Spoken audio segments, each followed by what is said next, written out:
Students, BEd second year के paper pedagogy of history इतिहास का सेक्शन 4 विषय के अंतर्गत हम लोग इतिहास पाठ्यक्रम निर्माण के उपागमों का अध्ययन कर रहे हैं, जिसके अंतर्गत अब तक हम लोग संकेंद्रीय विधि और कालक्रम विधि का अध्ययन कर चुके हैं कि पाठ्यक्रम निर्माण में संकेंद्रीय विधि किस प्रकार से उपयोग में लाई जा सकती है और कालक्रम विधि किस प्रकार से उपयोग में लाई जा सकती है, या इनके आधार पर पाठ्यक्रम का निर्माण किस तरह से किया जा सकता है।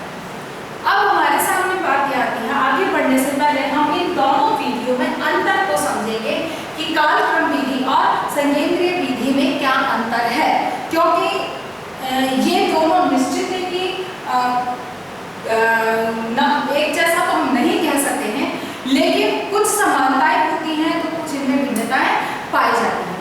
अर्थात इन दोनों विधियों को सही ढंग से समझने के लिए इन दोनों का अध्ययन अंतर को समझना भी आवश्यक हो जाता है। तो आज हम इसी के आधार पर इसी के उसमें अंतर को हम पढ़ेंगे।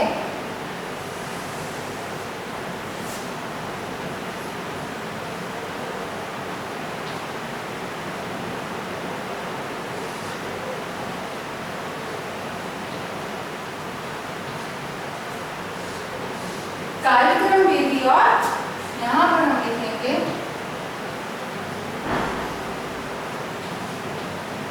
संकेंद्रीय विधि, या इसे हम समान केंद्रित विधि भी कहते हैं।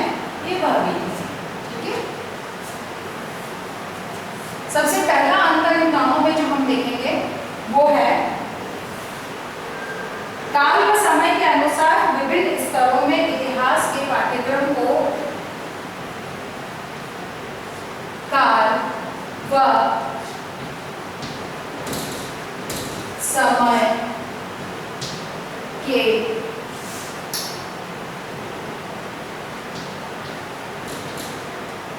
अनुसार विभिन्न स्तरों पर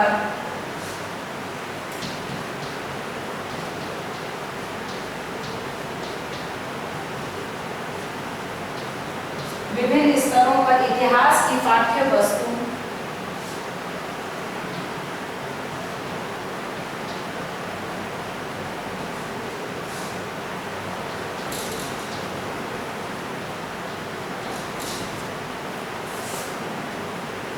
इतिहास की पाठ्य वस्तु को प्रस्तुत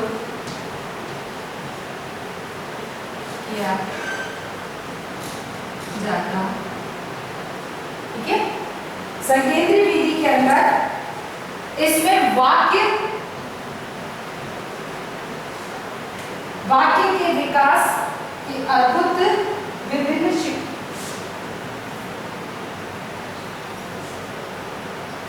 वाक्य के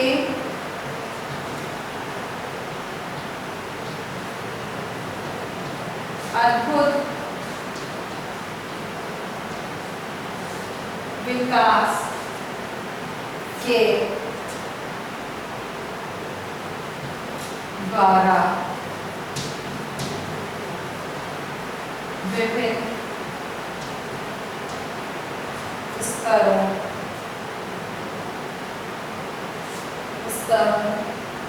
पर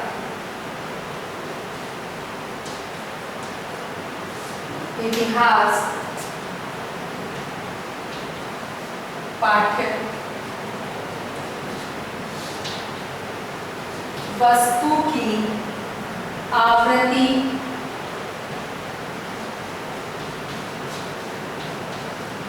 गहन होती है, ठीक है। इन दोनों को देखिए कि कालक्रम विधि के अनुसार विभिन्न स्तरों के इतिहास की पाठ्य वस्तु को प्रस्तुत किया जाता है, यानी कि इतिहास की पाठ्य वस्तु को विभिन्न पाठ्य वस्तु को विभिन्न स्तरों पर प्रस्तुत किया जाता है, यानी कि यहाँ पर भिन्नता पाई जाती है। जबकि यहाँ पर केवल वाक्यों के अद्भुत विकास, यानी कि वाक्यों का ही विकास भाषात्मक दृष्टिकोण से उसका विस्तारात्मक रूप में विभिन्न स्तरों पर स्तर के अनुसार उसका विस्तार होता चला जाता है। यहाँ पर कार्यक्रम के अनुसार विभिन्न स्तरों पर इतिहास की पाठ्य वस्तु को पाठ्य वस्तु के विभिन्न भागों को प्रस्तुत किया जाता है। दूसरी बात यहाँ पर आती है नवीन पाठ्य वस्तु की प्रस्तुतिकरण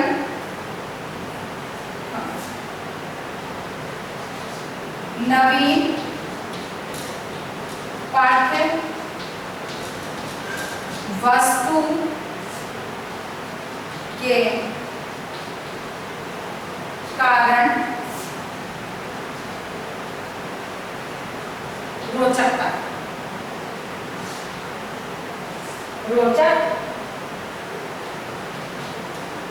होता है। यानी कि इसमें नवीन पाठ्य वस्तु के कारण इसमें रोचकता बनी रहती है या यह विधि रोचकता को बनाए रखती है। इसके अंदर पाठ्य वस्तु की आवृत्ति के कारण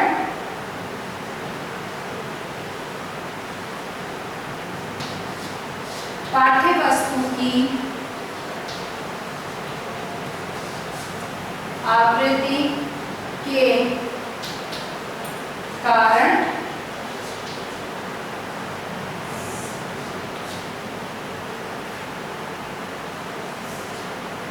पाठ्य वस्तु की आवृत्ति के कारण निरस्ता, यानी कि इसमें रोचकता विद्यमान होती है क्योंकि इसमें नवीन पाठ्यक्रम निरंतर रूप से नवीन विषय वस्तु पालन के सामने आती है, और जबकि इसमें निरस्ता बनी रहती है क्योंकि इसके अंतर्गत वही चीज बार बार दोहराई या रिपीट की जाती है। तीसरी बात, जो तीसरा अंतर इसमें हम देखते हैं, एक बार पढ़ाई जा चुकी काल की आवृत्ति का एक बार पढ़ाई जा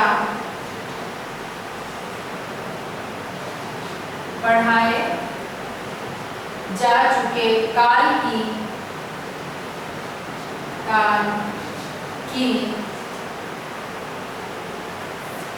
आवृत्ति आगामी कक्षाओं में नहीं होती है।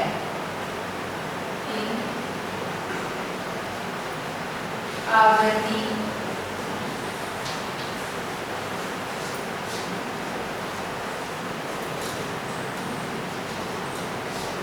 आगामी कक्षाओं में नहीं होती है, अतः ज्ञान अपूर्ण रह जाता है। नहीं होती है अतः ज्ञान अपूर्ण रह जाता है। ठीक है, और प्रत्येक स्तर पर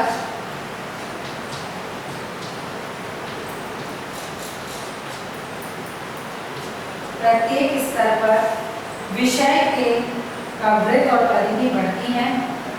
स्तर पर विषय की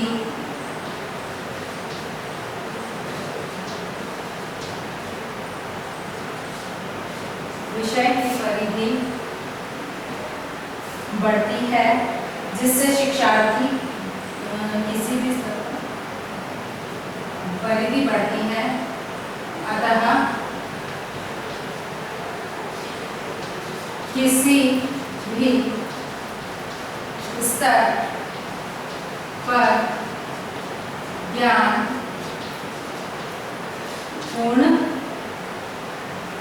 नहीं होता। अब यहाँ पर समझने की बात है कि देखिए, एक बार पढ़ाई जा चुके जा चुके काल की आवृत्ति आगामी कक्षाओं में नहीं होती है, जिससे कि ज्ञान अपूर्ण रहता है। अब दोनों ही परिस्थितियों में ज्ञान अपूर्ण है, काल केंद्रित और सकेंद्रित, दोनों के अंदर ज्ञान अपूर्ण है। क्यों? क्योंकि इसके अंतर्गत पढ़ाया जा चुकी जो विषय वस्तु है उसका ड्रिलिंग नहीं होती, उसकी पुनरावृत्ति नहीं होती, जिसकी वजह से जो पढ़ चुका है बालक वो उसे याद नहीं रहता या वो उसे भूल जाता है, जिसकी वजह से ज्ञान अपूर्ण रह जाता है, जबकि संकेंद्रीय विधि के अंदर उसी विषय वस्तु की बार बार आवृत्ति होती है, बार बार रिपीटेशन होता है, ड्रिलिंग होती है, जिसकी वजह से अगली कोई नई जानकारी बालक तक नहीं पहुंच पाती है, इसीलिए यह अपूर्ण रह जाता है। अगली बात,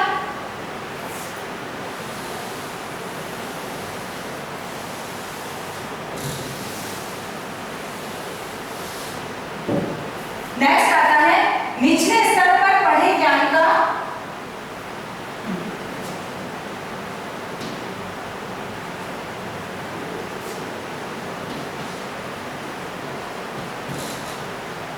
निचले स्तर पर पढ़ी गई विषय वस्तु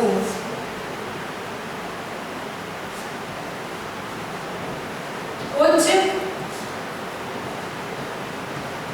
स्तर तक आते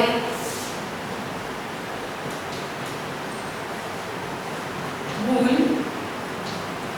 जाता, ठीक है। फिर विषय की आवृत्ति होने पर पूर्व ज्ञान की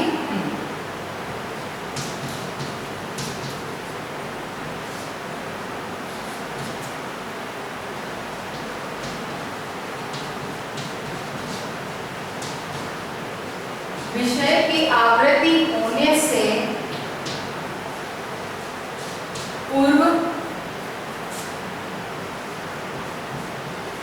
ज्ञान नहीं होता, ठीक है।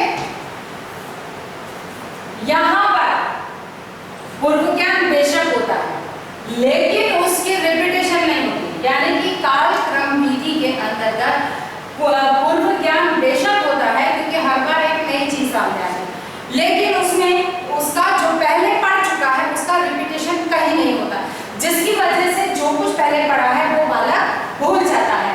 और संकेंद्रीय विधि के अंदर एक ही चीज बार बार रिपीट होती है, जिसकी वजह से जो मनोवैज्ञानिक सिद्धांत है उसका पालन नहीं होता कि ज्ञात से अज्ञात की ओर लेकर जाए। एक बार ज्ञात से अज्ञात की ओर होता है, उसके बाद तो हर बारी ज्ञात पे ही, ज्ञात से वापस ज्ञात की ओर ही जाता है, इसीलिए इसमें पुनरावृत्ति नहीं होती है। अगली बात आती है मनोवैज्ञानिक विधि सरल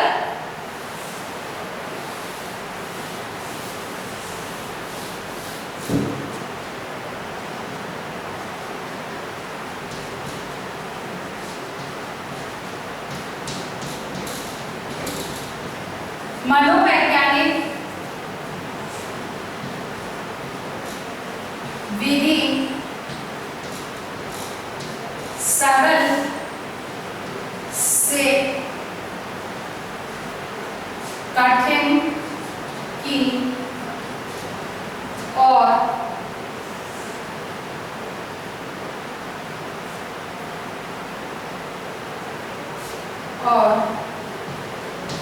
जाती है।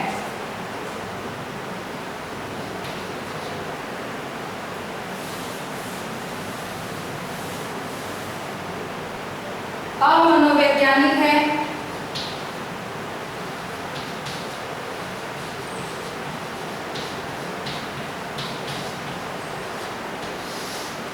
अमनोवैज्ञानिक है क्योंकि इसमें ज्ञात से अज्ञात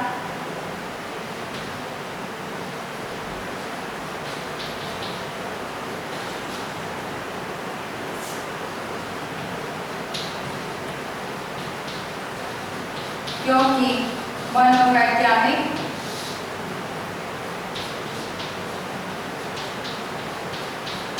सिद्धांतों का पालन नहीं करते, ठीक है।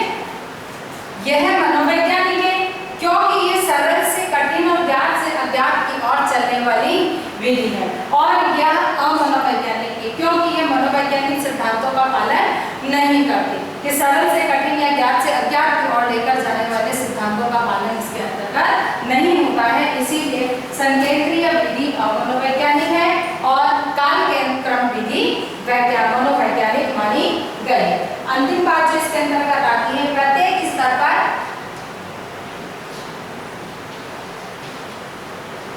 प्रत्येक स्तर पर नवीन विषय, प्रत्येक स्तर पर नवीन विषय वस्तु पढ़ाई जाती है। अतः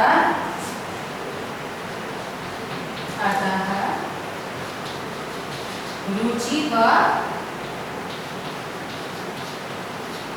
उत्साह बना रहता है। और इसमें है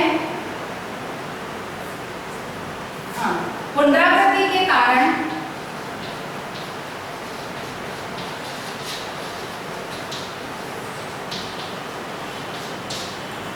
कोई प्रेरणा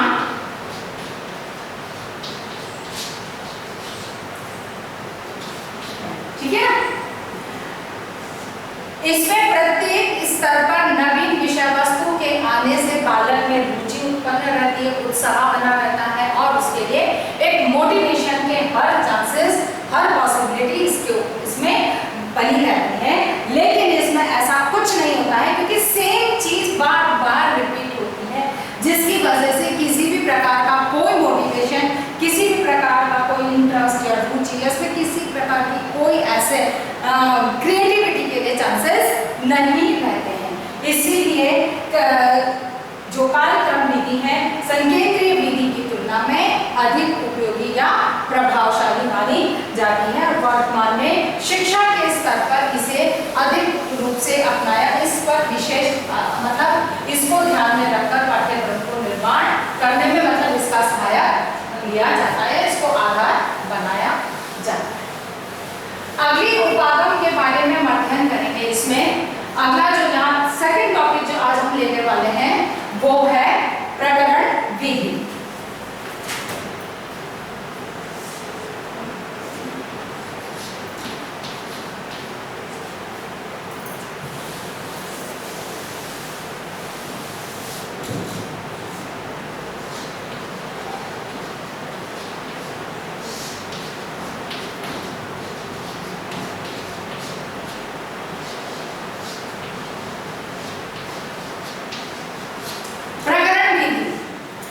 नाम से बात स्पष्ट हो रही होगी। प्रकरण विधि टॉपिक है या टाइटल, जिसमें कि जो कार्यक्रम विधि है उस कार्यक्रम विधि को पूर्ण संपूर्ण इतिहास को विभिन्न कालों में विभाजित किया जाता है। जैसे कि हम 3 काल की बात करते हैं, प्राचीन, मध्य और आधुनिक। अब इस प्राचीन को भी अलग अलग सबटाइटल्स के अंदर डिवाइड किया जाता है और इनको भी हम, जैसे हमने वैदिक काल लिया तो वैदिक काल में हमने 2 पार्ट में किया, उत्तर वैदिक काल और पूर्व वैदिक काल और उत्तर वैदिक काल, यानी कि ये दोनों प्रकरण हो।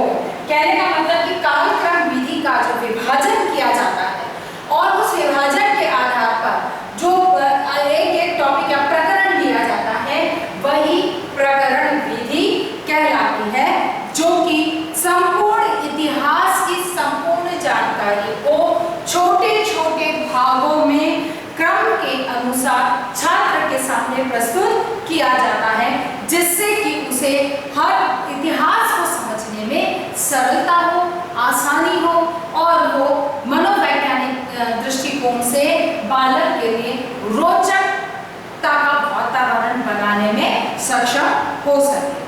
प्रकरण विधि के बारे में हम गुरुशरणदास त्यागी की जो है हम परिभाषा के आधार पर से समझेंगे कि इसमें क्या कहा है। जो प्रकरण विधि है उसमें गुरुशरणदास त्यागी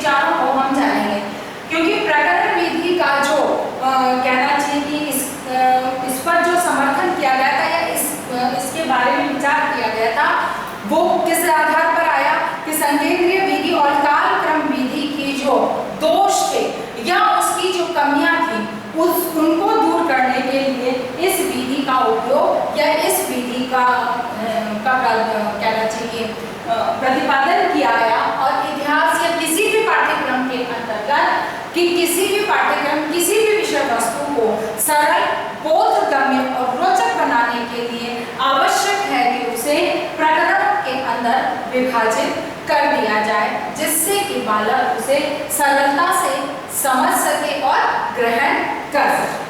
गुणशंकर दास त्यागी ने कहा था कि प्रकरण विधि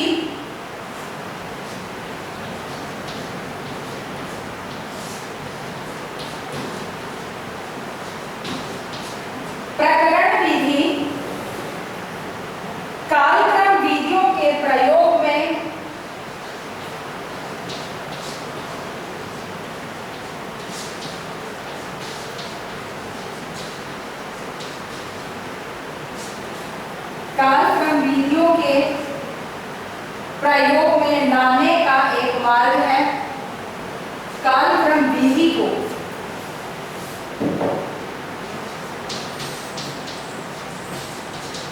विधि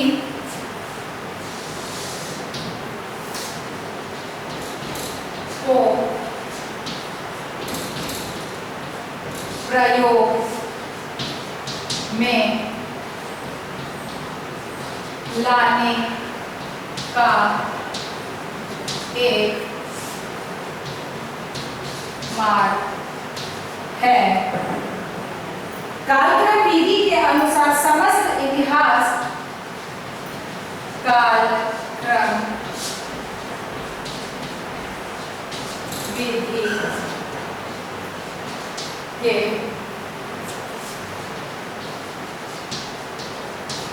अनुसार समस्त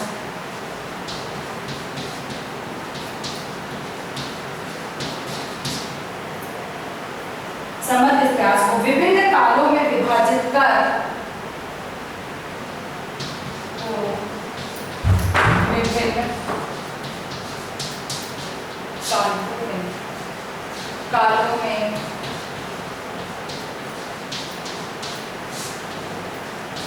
विभाजित कर दिया जाता है तथा कालों को दिया जाता है तथा कालों को छोटे छोटे विभिन्न भागों में छोटे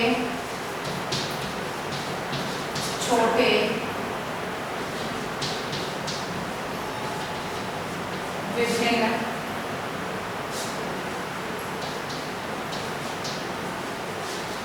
भागों में बांट दिया जाता है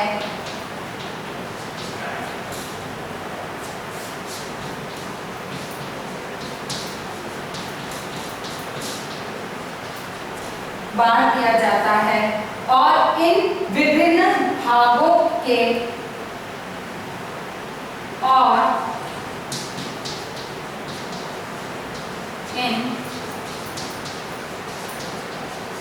विभिन्न भागों को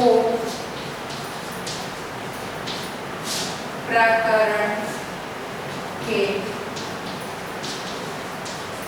नाम से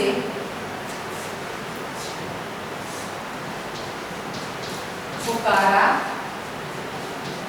जाता। ठीक है, गुणशंकर दास त्यागी ने जो कालक्रम विधि को एक्सप्लेन किया, समझाने की कोशिश की, उसके अनुसार उन्होंने कुछ पारिभाषिक शब्द यानी एक तरह से परिभाषा के माध्यम से उसे बांधने का प्रयास किया। उसके अनुसार प्रकरण विधि एक कालक्रम विधि का को प्रयोग में लाने का एक मार्ग है, यानी कि प्रकरण विधि जो है वो किसको प्रयोग में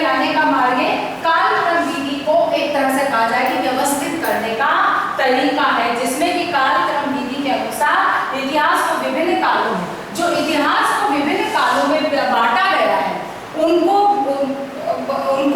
कालों को फिर पुनः छोटे छोटे भागों में बांट दिया गया और यही छोटे भाग क्या कहलाए, प्रकरण के नाम से जाने गए। तो आज हम यहीं तक अपनी बात को रखते हैं। प्रकरण विधि क्या है इस चीज को आपने समझा। आगे अब हम कल इसकी समीक्षा का बात करेंगे और उसके आगे हम अगला जीवन गाथा विधि को भी कल इसके साथ ही लेंगे। इस आधार पर आज आपको एक छोटा सा एक प्रश्न करना है। आज का अपना होमवर्क है।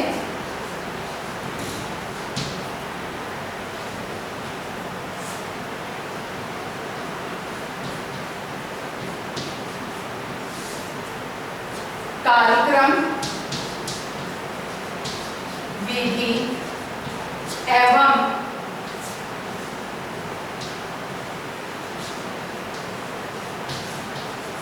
संकेंद्रीय विधि में अंतर को विधि में अंतर को स्पष्ट कीजिए। ठीक है, कार्यक्रम विधि और संकेंद्रीय विधि में अंतर को स्पष्ट कीजिए। आपको इस प्रश्न को हल करना और इसके साथ ही अपनी बात को समाप्त करने से पहले कोविड-19 की इस महामारी के दौर में अपने आप को सुरक्षित रखें। बहुत अधिक आवश्यकता होने पर घर से निकले और घर से निकलते हैं तो मास्क आवश्यक रूप से मास्क को लगा कर रखें, सोशल डिस्टेंसिंग का पालन रखें और अपने हाथों को समय समय पर सैनिटाइज करते रहें। स्वस्थ रहें, सुरक्षित रहें। धन्यवाद।